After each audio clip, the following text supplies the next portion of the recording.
We now come to Andrew Rosindell with the 10-minute rule bill. But before I do, can I just say how wonderful it was for Vivian to become Westminster Dog of the Year, who belonged to Sir David Amess. I think it's a great tribute. Andrew Rosindell.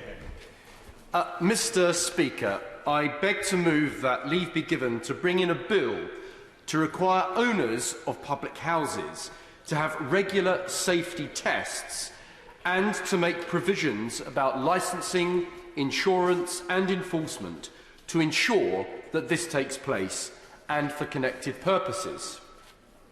Mr. Speaker, this bill is vital. It will save lives.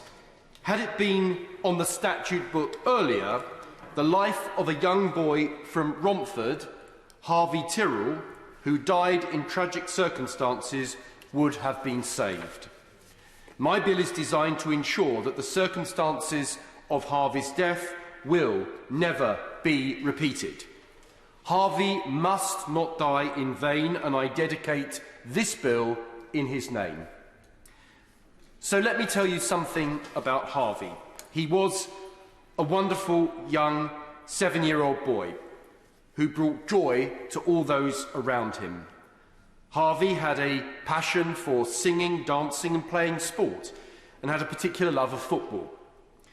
And whilst I never had the privilege of meeting Harvey, I know from those who did that he was a kind and caring young boy that would always look out for other people and be there to support his family and friends.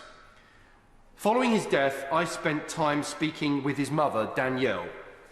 She recounted to me the many stories of her and Harvey endlessly laughing at the many jokes he would tell. By all accounts, he was a lovely young lad with a wonderful future ahead of him.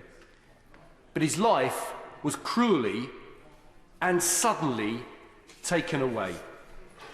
On the 11th of September 2018, Harvey and his mother went out for a pub lunch, as is such a great and treasured tradition, particularly in our beloved county of Essex.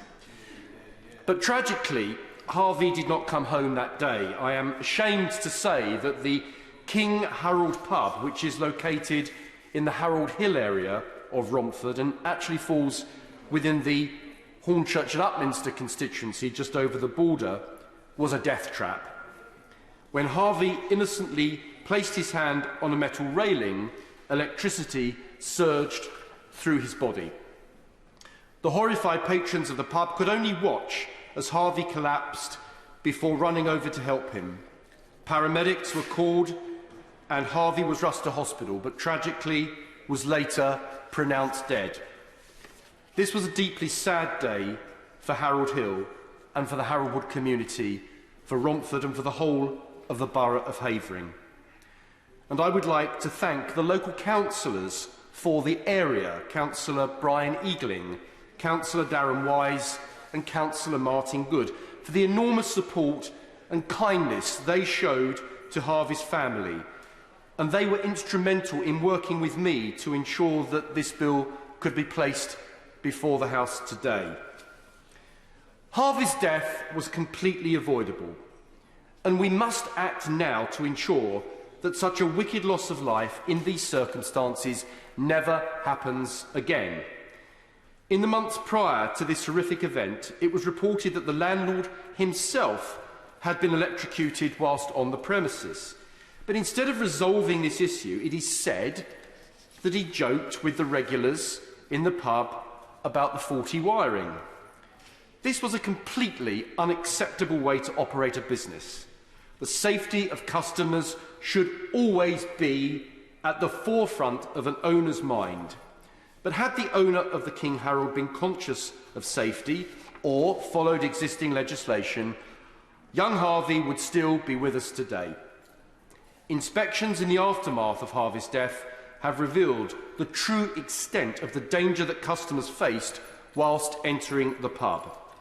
It was found that there were 12 defects at the pub which posed a risk of injury, including by electric shock, and 32 potential dangerous defects.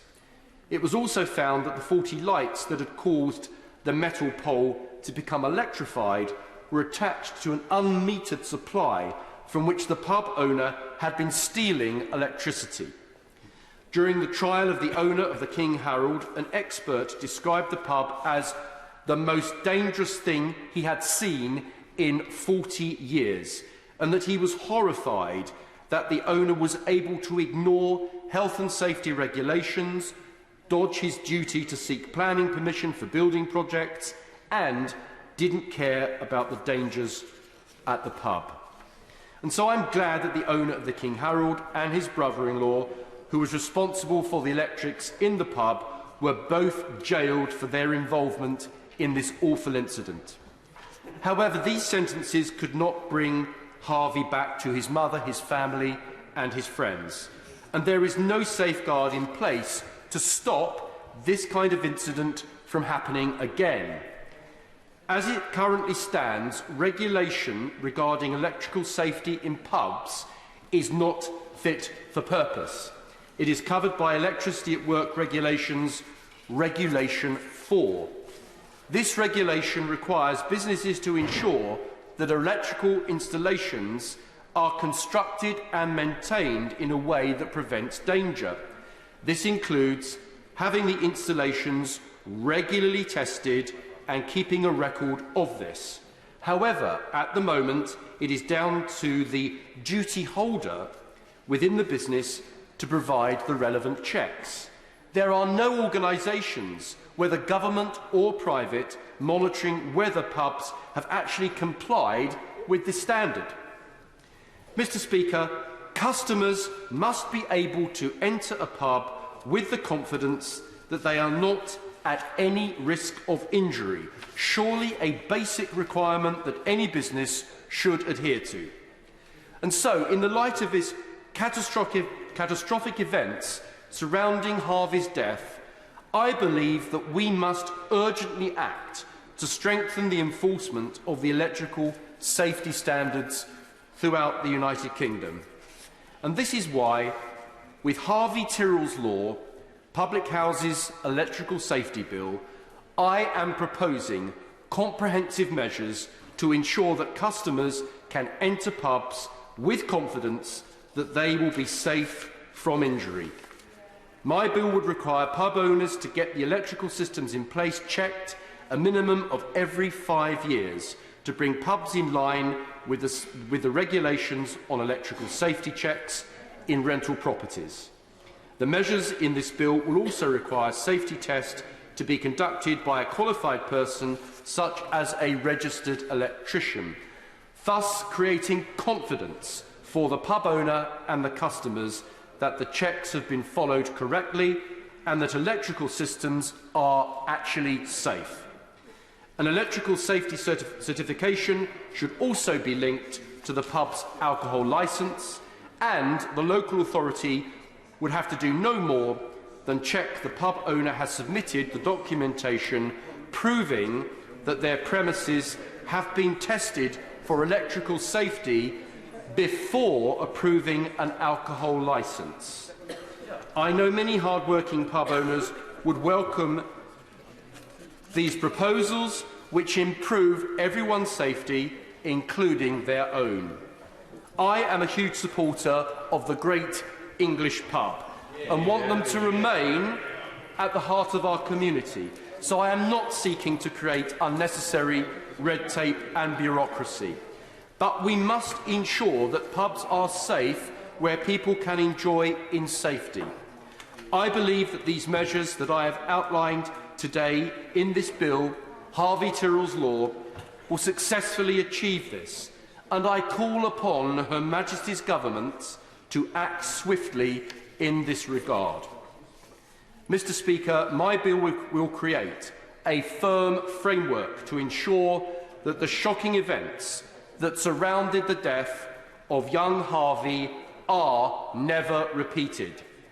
It will keep people safe and prevent needless loss of life, and I commend it to the House. No,